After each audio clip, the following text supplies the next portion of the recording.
Конфеточка со вкусом арбуза.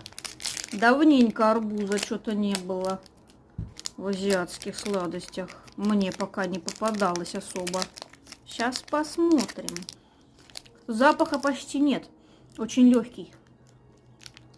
Ну, как всегда. Желе у них, у азиатов, что надо. Ну, вкус арбуза еле-еле чувствуется. Как-то не особо. Не особо сладко и не особо вкус арбуза чувствуется. Но в целом нормально. Но ничего необычного.